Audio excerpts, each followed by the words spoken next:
Originally, we wanted our project to be focused on the Perry Power Plant in Perry, Ohio, and after some detours, we decided that was not the way to go. Perry Power Plant currently right now is in an outage and currently cleaning up and shutting down because of it's right now not really being owned. It's in between buyers right now. Nobody's really wanting to buy it, so they are selling the property and selling the whole building itself, but nobody's wanting to buy. So we could not get in.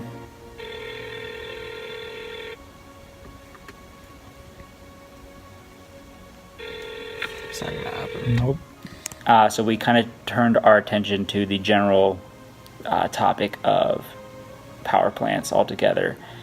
And we had a few professors from Kenyon who kindly accepted our invitation into their place in their offices and asked them a few questions about power plants in general. The Chernobyl experience was a nuclear meltdown. Mm-hmm. If something goes wrong and the default is to turn off, then that stops things like Chernobyl. And here are those interviews.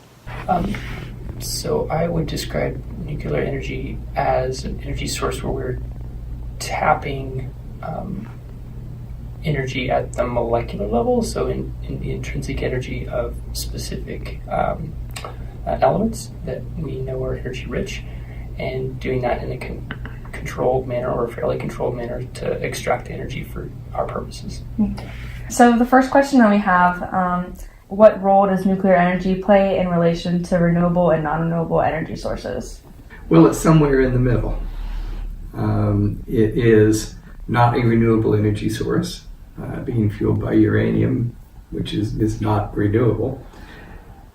But it does not emit greenhouse gases, so in many ways it's being considered as being a climate change friendly fuel. Nuclear power is a very energy dense, energy rich energy source, and it runs all the time. You know, as the world as water becomes more scarce, we have to move towards using desalinization to get to feed, and the water crops or feed populations, which is a very likely possibility in a world of 10 billion people.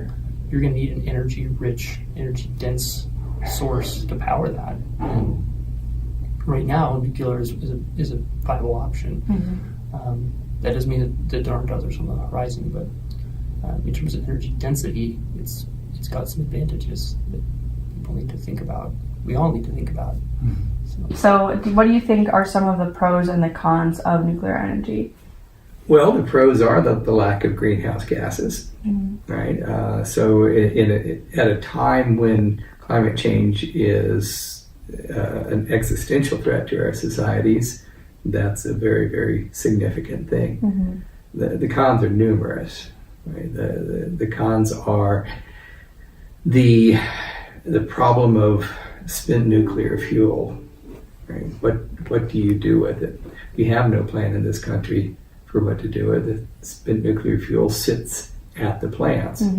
That's a risk in the short term in terms of the potential of the security potential of terrorist groups getting a hold of spent nuclear fuel to create something like a dirty bomb. Spent nuclear fuel has a very, very long life. Spent nuclear fuel doesn't reach the level of radiation of background uranium for about 6 million years. That's a very long time for us to impose a risky substance on other people. So in terms of shifting away from fossil fuels, while I do get the appeal of nuclear, it's more expensive than wind and solar with battery storage. So I don't really see much argument for moving forward with additional nuclear. The other issue I think is the perception of safety. Right. There's physical safety, and there's the one's perception of safety. Like, how safe do I feel around this technology? And I think in this day and age, that's equally important. So what do you think would be the impact if like that spent nuclear fuel got into the waterways or like an ecological habitat?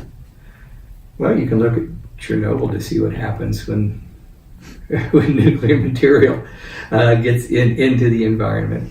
That would be devastating, and it would be devastating for a long period of time. Well, I mean, we've actually kind of had the natural experiment. So Chernobyl would have, that was the, I think the consensus is that's the worst nuclear accident we had since the nuclear age began. And that area in Ukraine has effectively become cordoned off. It's the people aren't living there, but wildlife. I think most of the studies have been on animals. To my knowledge, and I haven't read the literature extensively, they haven't seen abnormal or even statistically higher levels of genetic mutation in animals that live in the region around Chernobyl. Does that mean that there were no effects? No, I'm just unaware of any kind of like persistent effects across generations that have stayed with us. In terms of human populations, that there was like Chernobyl essentially sent a radioactive cloud across Europe, which would have been scary if you were in Europe at that time. But I have not seen the epidemiological evidence that there's been this kind of like an increase in radiation sickness or radiation-induced cancers since that time. So it doesn't mean there aren't any. And maybe people haven't looked in the right place. But there's still the question of moving the fuel. Right. There are all sorts of places we could look. You could look in Chernobyl. You could look in Oak Ridge, Tennessee, to see what happens when nuclear material is released into the environment. That was the site of earlier nuclear experiments here in the United States. And the entire area is restricted from people driving off the pavement because of the potential, if you drive on the dirt, of carrying radiation with you back out of the site. Right? So, this is just not something we really want to have happen, right?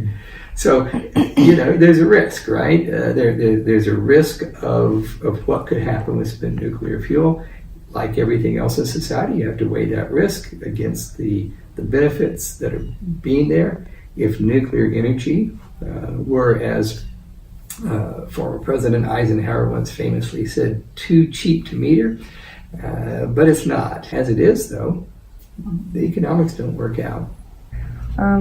What role do you think nuclear power plays in the modern energy economy? I think it's part of the portfolio of energy production that we have today. So in terms of, it literally has a component in the energy economy today. So it produces about 20% of our electricity in the United States, and more or less in other parts of the U.S. or in the world. But that is changing rapidly with things like wind and solar coming online. The total portfolio is getting more complex. Do you think nuclear energy, even though it is a non-renewable resource, just the fact that it doesn't emit those toxins, do you think it's worth it for us to have like on a global scale as an energy source? Yes, because given the situation we're with the kind of acute carbon dioxide situation in the atmosphere, I think that it is something we need to seriously look at. That said, I kind of see it as like that the energy production is kind of like a three-legged stool. You want to have multiple kinds of means of production to support that energy production. So do you think that with everything going on with climate change and the search for like no carbon world, that we should maybe increase nuclear energy in order to decrease our reliance on coal and oil? I think it needs to be part of the conversation for sure, and I think that I think that there needs to be a discussion in society about, and that's our society, but also the global community about that because the technology's changed a lot. So I think that we need to at least give some opportunity for engineers who are working on this area to talk about the advances they've made in design with what they call third and fourth generation nuclear reactors. And then the folks who are thinking about that waste stream and who actually have developed reactors to take advantage of that and use those waste streams to kind of mitigate that problem. Because frankly, the carbon situation we have is very serious and is not something we can ignore.